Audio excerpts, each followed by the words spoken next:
These are the Goli apple cider vinegar gummies. You got 60 gummies in here. So each serving here, it's 1 to 2 gummies. So you're going to take 2 of these 2 to 3 times a day to get your fill of apple cider vinegar. Apple cider vinegar has a lot of great benefits. And right here, like it says here, gluten-free, non-GMO, vegan, unfiltered apple cider vinegar. So these gummies just have a really good taste to them, similar to other vitamin gummies. You can see right here, they're very small. They're not too big. If you just put them in the palm of your hand right here, you could see them. But apple cider vinegar, as it says, a really lot of good benefits.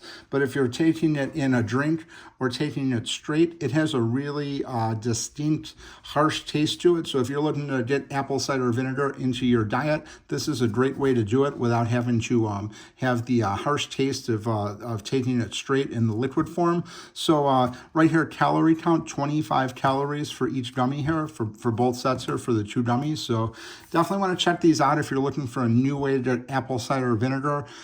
It's the Goli gummies. Highly recommend checking them out.